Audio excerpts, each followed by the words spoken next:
Hello everybody and welcome back to the another video. आज के इस वीडियो में हम जो मेजर मैप है वो शुरू करने वाले हैं। मैप का एक सीरीज़ शुरू करने वाले हैं जिसमें आज ज्योग्राफी का जो मेजर मैप्स हैं वो सारे मैप्स को हम देखेंगे। हालांकि हम सारे मैप्स को ही एक तरह से देखने वाले हैं, तो आज हम ज्योग्राफी शुरू करने वाले हैं। तो मैं हूं मुकुल और चलिए शुरू करते हैं आज के इस वीडियो को।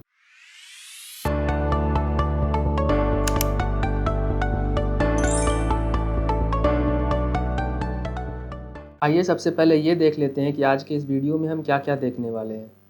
सबसे पहले हम जो मेजर मैप्स हैं ज्योग्राफी के सारे मैप्स देखेंगे, उनको याद करने का कोई ट्रिक देखेंगे। मतलब शॉर्ट फॉर्म मैं आपको दूंगा जिससे कि आप सारे मैप्स को एक तरह से याद कर सकते हैं। Part 1 of the map series, ये पार्ट 1 है मैप सीरीज का। आने वाले वीडियो में हिस्ट्री के भी मैप्स आने वाले हैं। जो सारे इंपॉर्टेंट मैप्स हैं आपके, जो पिछले कई एग्ज़ाम्स में आ चुके हैं या फिर जो आने वाले हैं, वो सारे मैप इस सीरीज में मिलेंगे आपको। आज ज्योग्राफी से शुरू करते हैं। चलिए सबसे पहला मैप देखते हैं। सबसे पहले है मेजर सॉइल टाइप्स। हमारे भारत में अलग अलग रीजन में अलग अलग सॉइल्स पाए जाते हैं। तो सबसे पहले देखते हैं कि कौन कौन से मेजर सॉइल्स हैं और उनकी क्या लोकेशन है। उस सॉइल्स के बारे में एक छोटे से ब्रीफ में हम देखेंगे कि सॉइल्स का क्या प्रॉपर्टी है। सबसे पहले हमारे पास फॉरेस्ट और माउंटेन सॉइल। ये जो ग्रीन कलर में आप ये एरिया देख रहे हो, ये पूरा का पूरा जो एरिया है वो आता है हमारा फॉरेस्ट एंड माउंटेन। जहाँ जहाँ आपको फॉरेस्ट, घने फॉरेस्ट और माउंटेन्स दोनों साथ में दिख रहे हैं, वहाँ वहाँ ये जो सॉइल है, सॉइल टाइप है, वो आपको मिल जाएगा। दूसरा क्या है? Alluvial soil. एल्यूवियल सॉइल जो हमारा मेन हिमालयन रीजन है, ये वाला जो पूरा रीजन है,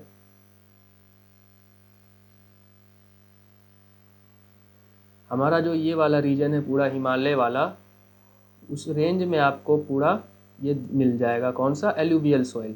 हालांकि कुछ पार्ट हमारा गुजरात में भी और राजस्थान वाले एरिया में भी मिलता है। तो ये एल्यूवियल सॉइल, आप ये वाला एरिया देख सकते हो। ये जो एरिया है ये हमारा एल्यूवियल सॉइल यहाँ पे हमको मिलेगा। मेजर एरियाज यहीं पे हैं। कुछ माइनर एरिया भी हैं, जैसे कि ये साउदर्न पार्ट ऑफ इंडिया जो बे ऑफ बंगाल के साइड में आता है, वहाँ पे आपको एलुवियल सॉइल मिल सकता है, मिलेगा। Red and yellow soil. अब ये जो पूरा एरिया बच रहा है जहाँ पे ये लाइंस बने हुए हैं, ये पूरा का पूरा एरिया आता है रेड एंड येलो सॉइल में। पहले मैं ये बता देता हूँ कि कौन सा सॉइल कहाँ पे पाया जाता है, उसके बाद हम ये भी जानेंगे कि किस तरह से याद करें। इस पूरे एरिया में रेड एंड येलो सॉइल। फिर आता है ब्लैक सॉइल। ब्लैक सॉइल का एरिया आपको ये मिलेगा। ये पूरा एरिया हमारा ब्लैक सॉइल में आता है। यहाँ पे मिट्टी जो है, मिट्टी थोड़ी काली होती है। इन सभी मिट्टी के जो प्रॉपर्टी है वो भी मैं आपको बताता हूँ। फिर है laterite soil and then arid soil. Arid मतलब बंजर, तो बंजर भूमि हमारा रेगिस्तान में आ जाएगा, ये वाला एरिया। ये एरिया जो पूरा है वो एरिड सॉइल आपको यहाँ पे मिल जाएगा। तो हमने मेजर सॉइल टाइप्स देख लिए। अब जानते हैं इन सॉइल टाइप्स की क्या गुण होते हैं। पहले जान लेते हैं कि हम किस तरह इसे याद कर सकते हैं सारे सॉइल्स को। तो ये आपका एक शॉर्ट फॉर्म है। ये सेंटेंस जो है ये आपको याद रखना है, ये वाला sentence. All black rats love deserted mountains and पीट। ये हालांकि ये इंग्लिश में है। अगले स्लाइड में मैं हिंदी में भी आपको बताता हूँ कि किस तरह से आप पूरे मैप को एक तरह से शॉर्ट फॉर्म में याद कर सकते हैं। तो पहले इंग्लिश में अगर आप याद करना चाहें तो all black rats love deserted mountains and पीट। ऑल मतलब एल्यूवियल सॉइल, फिर आता है ब्लैक मतलब ब्लैक सॉइल, फिर है रैट मतलब red soil, love laterite soil, deserted desert soil, mountain soil and peat यानी कि पीट। ये हालांकि ये जो पीटी सॉइल और मार्सी सॉइल है, दलदली मिट्टी जिसे कहते हैं, वो केरला, वेस्ट बंगाल, ओडिशा के कुछ कोस्टल एरियाज, मतलब भारत के हमारे जो कोस्टल एरियाज़ हैं वहाँ पे आपको ये इस तरह के सॉइल मिल जाएंगे, दलदली कोस्टल एरियाज़ में। तो ये था जो शॉर्ट फॉर्म है वो हम किस तरह से याद कर सकते हैं। Black soil UP, Bihar, West Bengal, Punjab और हरियाणा के कुछ एरिया में आपको मिल जाएगा।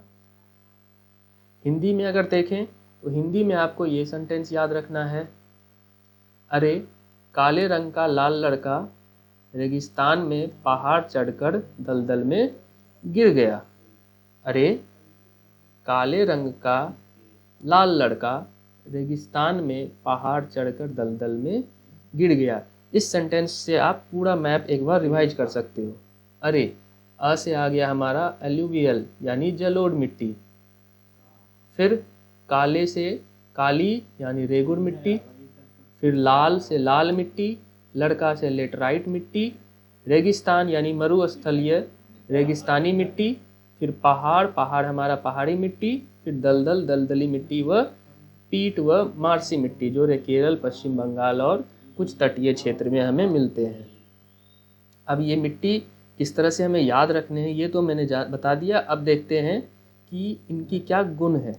सबसे पहले जो एलुवियल सॉइल है जिसे हम जलोढ़ मिट्टी भी कहते हैं, ये पाए जाते हैं found in Indo Gangetic plains covering states like Punjab, Haryana, Uttar Pradesh, Bihar, West Bengal, Assam and some parts of Gujarat and Rajasthan. मतलब कि नॉर्दर्न पार्ट जो है इंडिया का,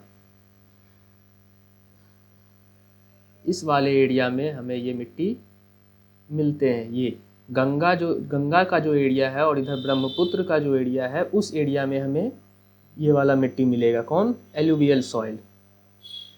इस कंपोजिशन अगर बात करें तो इसमें हमें potash, lime and phosphoric acid पाए जाते हैं, जबकि नाइट्रोजन और ह्यूमस इनकी मात्रा बहुत कम होती है। ज़्यादा मात्रा में हमें पोटास, लाइम और फॉस्फोरिक एसिड मिल जाएंगे, लेकिन जो नाइट्रोजन और ह्यूमस की मात्रा होती है वो बहुत कम होती है हमारे एलुवियल सॉइल में। अब रिवर बैंक्स अगर देखें कि किन किन रिवर बैंक्स के से होके किन किन रिवर बैंक्स पे हमें ये एलुवियल सॉइल मिलेगा, वो है जो मेजर रिवर्स, यहाँ सिर्फ मैं मेजर रिवर्स की बात कर रहा हूँ, वो है गंगा, यमुना, ब्रह्मपुत्र एंड गोदावरी। ये जो 4 प्रमुख नदियाँ हैं, इन्हीं नदियों के आसपास हमें एलुवियल सॉइल मिलेगा। अगर फर्टिलिटी की बात करें, मतलब कितना उपजाऊ है वो मिट्टी, तो these are highly fertile and sustainable for growing crops like wheat, rice, sugar cane and pulse. अगर हम देखें तो हमारा जो ये वाला एरिया है जहाँ पे ये एलुवियल सॉइल पाया जाता है, तो उसमें भी हम देखें तो अगर मैं आपको ये मैप दिखाऊं एक बार, तो अगर आप देखो तो ये जो हमारा एलुवियल सॉइल है, अगर ये जो हमारा एलुवियल सॉइल अगर हम देखें, एलुवियल सॉइल ये अगर देखें तो इस एरिया में पाया जाता है।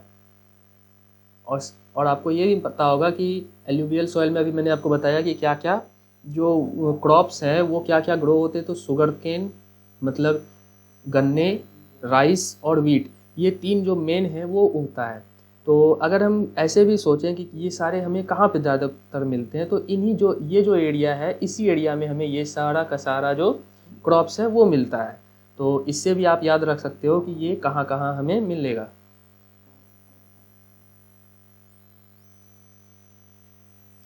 तो ये था हमारा एलुवियल सॉइल, जो अगर फर्टिलिटी बात करें तो वही है कि हमें यहाँ पे कौन कौन से क्रॉप्स मिल जाएंगे। तो हमें यहाँ पे wheat, rice, sugar cane and pulses माने कुछ दाल मिल जाएंगे।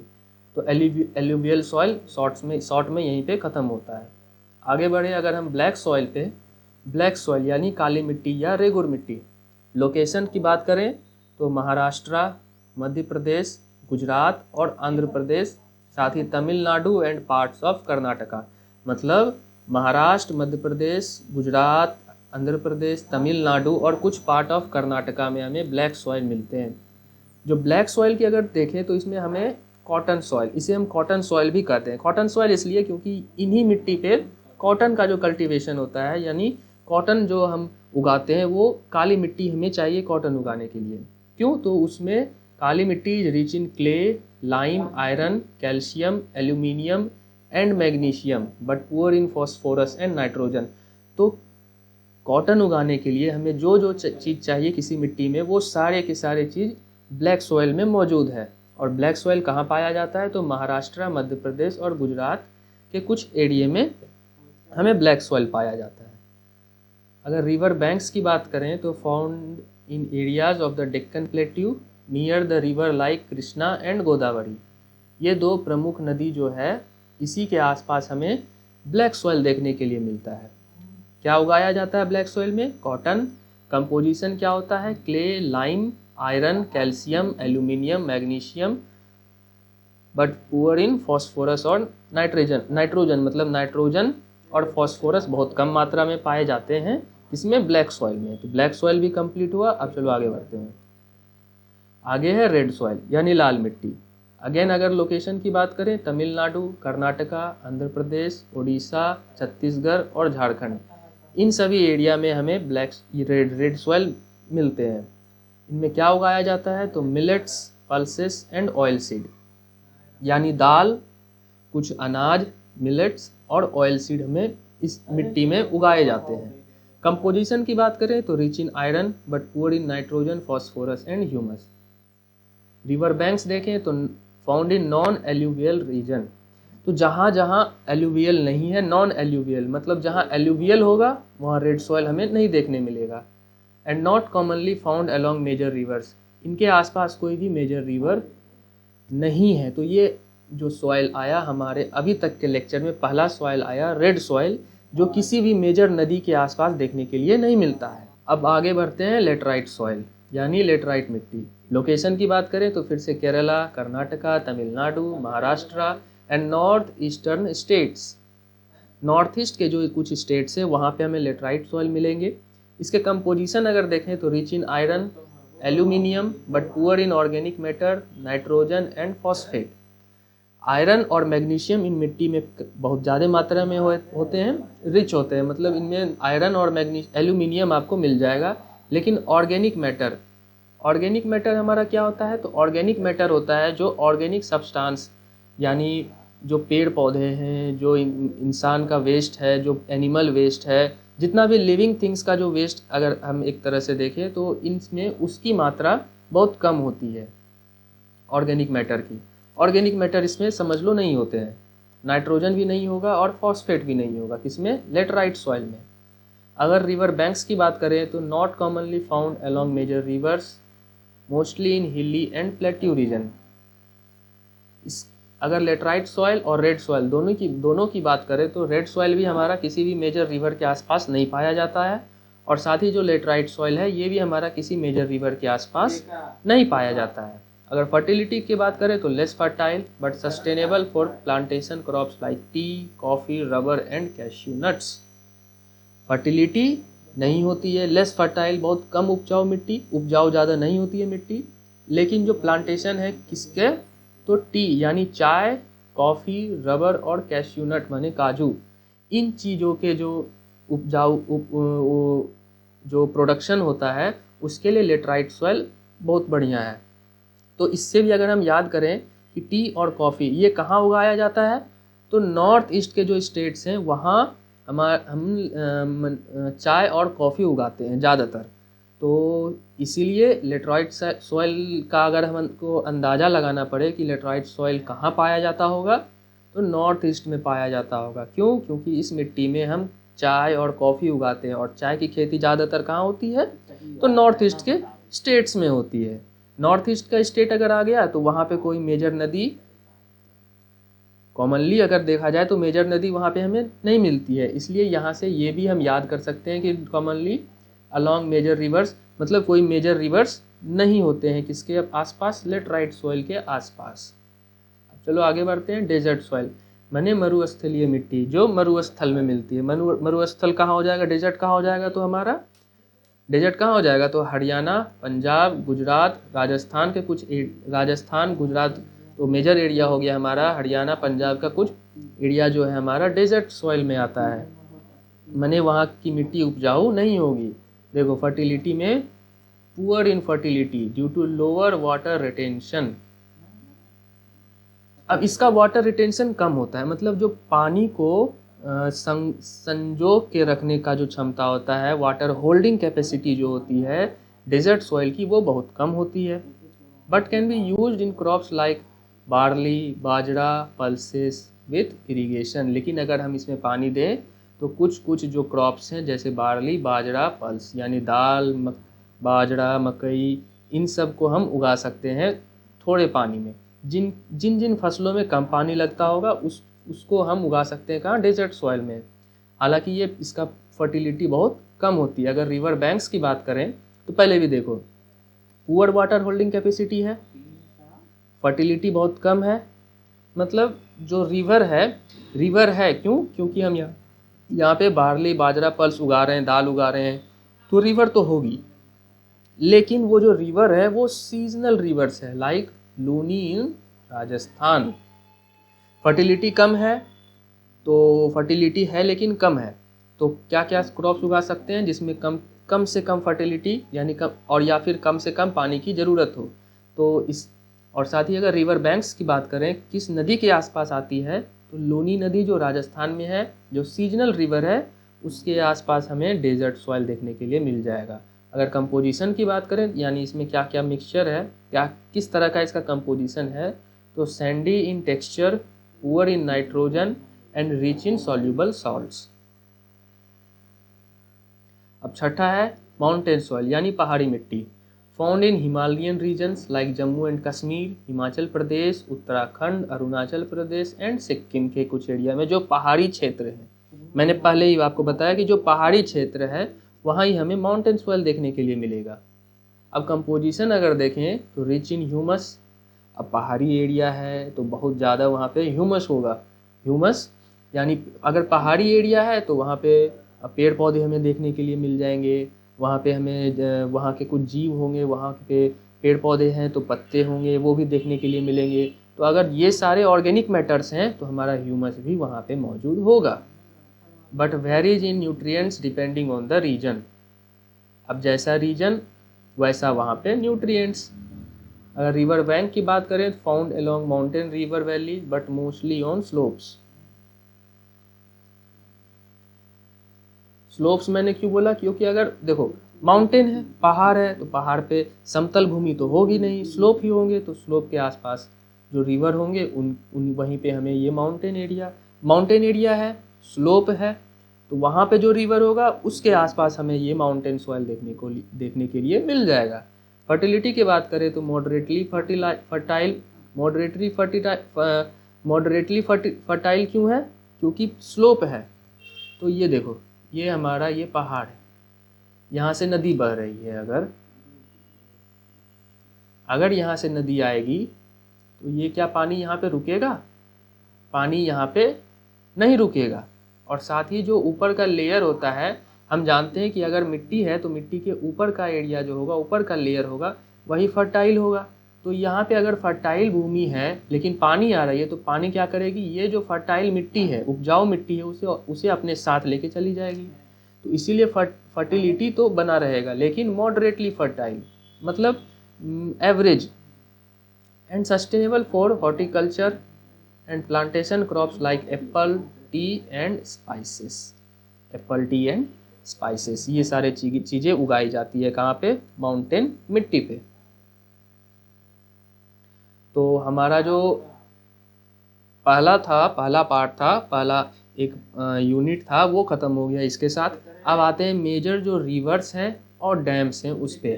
तो अगर हम भारत के मैप पे देखें तो जो मेजर रिवर आएंगे वो तो आपको पता होगा कि जैसे ये हमारा यहाँ पे गंगा है, हाँ, ये चंबल है, ये गांधी सागर, राणा प्रताप सागर, ये गंगा, गंडक, इधर यहाँ पे ब्रह्मपुत्र रिवर,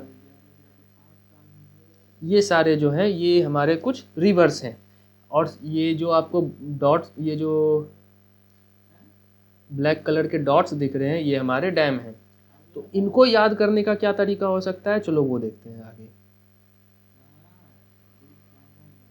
ये रहे हमारे कुछ major dams and their rivers. Dam और किस रिवर पे वो बना है, वो नदी।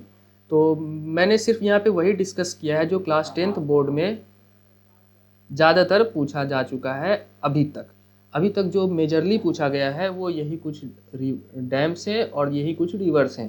तो इनको याद ज़रूर से ज़रूर रखना, क्योंकि ये पिछले कई एग्ज़ाम्स में आ चुके हैं, तो इसकी एक प्रोबेबिलिटी है ये आगे आपको पूछे जा सकते हैं। कौन से? भखरा Nagal dam, theory dam, Sardar Sarovar dam, Hirakud dam, Nagarjuna सागर डैम। तो ये सारे जो डैम हैं और जो रिवर हैं, किस रिवर पे ये बनाया गया है, ये वाला स्लाइड अगर मैं बताऊं तो ये वाला स्लाइड आपका मोस्ट इम्पॉर्टेंट स्लाइड है। और ये जो स्लाइड है, ये जो पूरा का पूरा PDF है, ये इस पूरे लेक्चर का, ये आपको टेलीग्राम चैनल पे मिल जाएगा। तो टेलीग्राम को जरूर ज्वाइन कर लेना अभी तक नहीं किए हो तो। और ये लोकेशन की, ये जो रिवर और डैम है वो किस किस स्टेट में कहाँ कहाँ पे हैं, इसे जरूर याद रखना। अब आते हैं अगले पे, distribution of rice and wheat, यानी कि चावल और गेहूं कहाँ कहाँ हमारे भारत में कहाँ कहाँ उगाया जाता है। तो अगर हम देखें इस मैप में, तो जो ये डार्क कलर एरिया है, यानी ये वाला एरिया, ये वाला जो एरिया है, ये कुछ मेजर एरिया में आते हैं जहाँ पे कि राइस यानी गेहूं उगाया जाता है। और ये जो लाइट कलर एरिया है, ये जो लाइट कलर एरिया है, रुक जाओ मैं कलर चेंज कर लेता हूँ। ये जो लाइट कलर एरिया है, ये कुछ वो एरिया, उस एरिया में आते हैं जहाँ पे कि चावल उगाए तो जाते हैं लेकिन बहुत ही कम क्वांटिटी में। ये वाला एरिया, तो इस एरिया में चावल उगाए जाते हैं लेकिन ये माइनर एरिया है। और जो डार्क कलर एरिया है, ये वाला एरिया, ये एरिया है हमारा मेजर एरिया। तो अगर आपको एग्जाम में पूछा जाए कि कौन कौन से मेजर एरिया हैं और कौन कौन से माइनर एरिया हैं, और अगर मैप पे बताना हो, अगर आपको मैप पे बताना हो तो आप किस तरह बताओगे?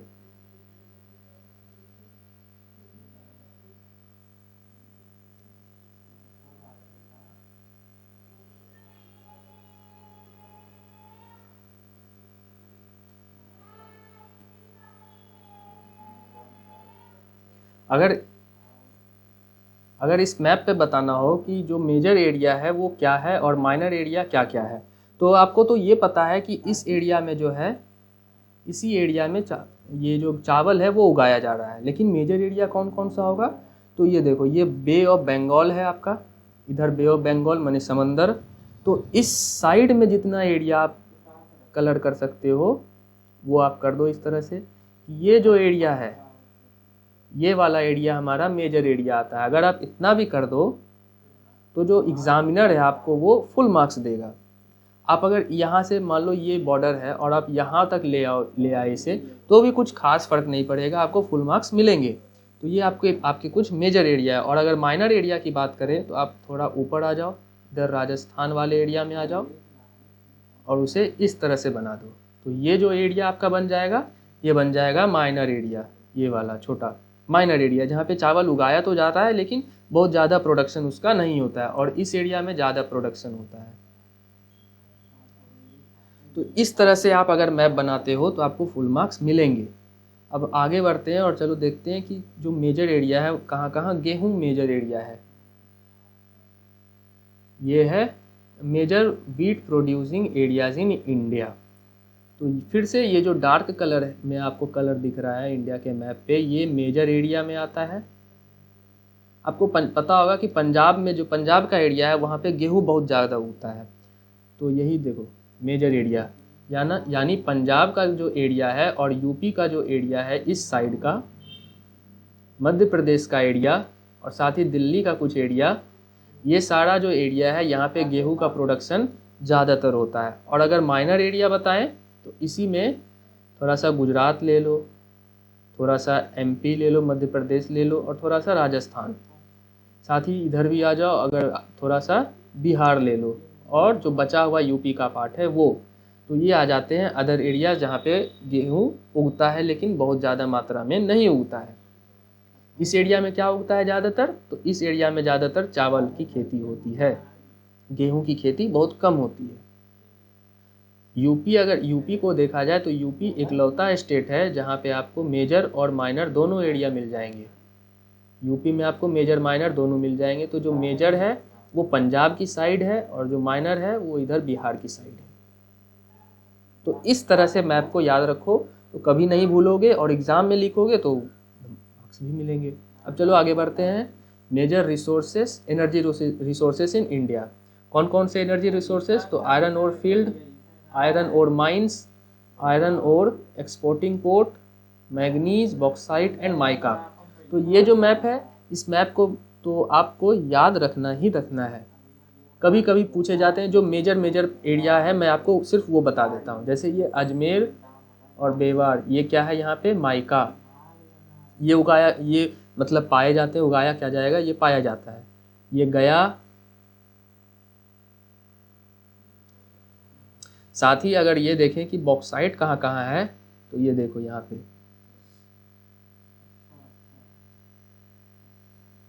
इस एरिया में आपको बॉक्साइट मिल जाएगा। अगर आयरन और एक्सपोर्टिंग पोर्ट देखें, क्या चीज़? आयरन का जो ओर है उसे कहाँ कहाँ से पोर्ट किया जाता है। पोर्ट कहाँ बंदरगाह कहाँ पे होगा? तो समंदर के पास होगा। तो बीच में अगर कोई ढूंढ रहा है कि ये पोर्ट कहाँ है, ये तो बेवकूफ़ी होगी, क्योंकि पोर्ट अगर एक्सपोर्ट कर रहे हैं हम किसी चीज़ को या फिर इंपोर्ट कर रहे हैं, तो वो अगर समंदर के रास्ते कर रहे हैं तो वो समंदर के जो कोस्टल एरिया है वहीं पे होंगे। तो ये अगर हम स्क्वाड बॉक्स देखें तो एक देखो यहाँ पे मिल जाएगा, ठीक। दूसरा फिर बेंगलुरु में मिल जाएगा, फिर विशाखापट्टनम में मिल जाएगा, फिर इधर मिल जाएगा। तो ये जो 4 पोर्ट हैं, यहाँ से जो पोर्ट हैं जहाँ पे इंपोर्ट एक्सपोर्ट का काम होता है आयरन ओर का। अब इससे किस तरह दिखाया जाता है? जैसे ये देखो, पहले इसे अरेंज करते हैं, ठीक। अब देखो, अगर हमसे पूछा गया कि माइका कहाँ कहाँ पाया जाता है, तो हमें इतना पता है कि ये जो राजस्थान का एरिया है, इधर माइका पाया जाएगा। तो हमें मालूम है इसी एरिया में कहीं पे है, तो हम क्या करेंगे? यहाँ पे एक छोटा सा डॉट बनाएंगे, एक ही डॉट बनाएंगे और इसको इस तरह से सर्कल कर देंगे। तो एग्जामिनर को हम ये बता रहे हैं कि इस एरिया में जो है माइका पाया जाता है, और इसी तरह से आपको एग्ज़ाम में भी करना है। अगर आप कंफ्यूज हो कि कहाँ पे होगा, तो जैसे मान लेते हैं कि यहाँ पे पाया जाता है, तो यहाँ पे हम एक डॉट बनाएंगे और इसको ऐसे सर्कल कर देंगे। सर्कल को थोड़ा हमेशा सर्कल को थोड़ा बड़ा बनाना, ताकि वो जो अगर आसपास में भी एरिया हो तो वो इसके अंदर कवर हो जाए, ठीक। तो इस तरह से आपको एग्ज़ाम में भी बनाना है। अगर आयरन ओर का माइंस देखें कि आयरन ओर कहाँ कहाँ उसकी खुदाई हो रही है, तो ये देखो यहाँ पे रत्नागिरी है, और यहाँ पे आपको यहाँ पे कुछ एरिया है, फिर कुछ एरिया यहाँ पे है। यहाँ पे देखो मेजर एरिया है, तो यहाँ पे आप एक डॉट बनाओ और उसको एक बड़ा सर्कल दे दो। तो इस तरह से आप एग्ज़ाम में बताएंगे कि कहाँ कहाँ पे कौन कौन सा एनर्जी रिसोर्स है।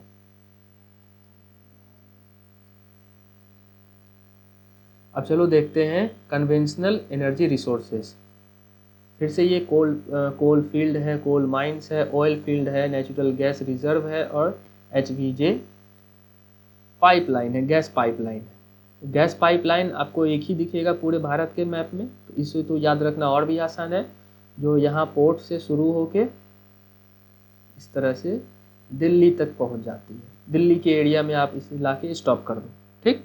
तो ये गैस पाइपलाइन आपका है, और ये जो आपको एरिया दिख रहा है ये है कोल फील्ड। पिछले स्लाइड में भी हमने देखा कि इसी एरिया में कोल पाया जा रहा है, कोल फील्ड है। तो अब इसे इस तरह से अगर मान लो कि ये मैप है,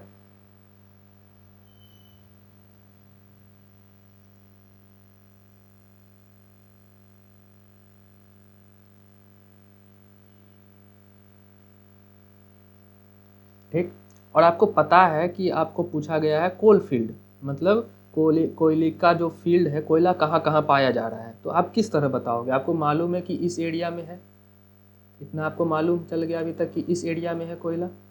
थोड़ा बहुत इधर भी मिल जाएगा, थोड़ा बहुत हमें इधर भी मिल जाएगा, ठीक, इधर मिल जाएगा। तो आप क्या करोगे? आप इस तरह से लाइन बनाओगे,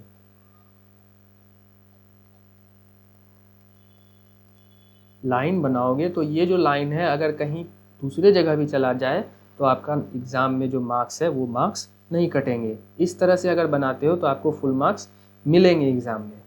तो ये था कुछ और अलग नेचुरल रिसोर्स का कन्वेंशनल एनर्जी रिसोर्सेज का जो भारत में कहाँ कहाँ पे है। तो ये था हमारा पूरा आज का वीडियो। तो उम्मीद है आपको वीडियो अच्छा लगा होगा, कुछ सीखने को मिला होगा। तो अगर आपको वीडियो समझ में आया तो शेयर ज़रूर करना। Thanks for watching, bye.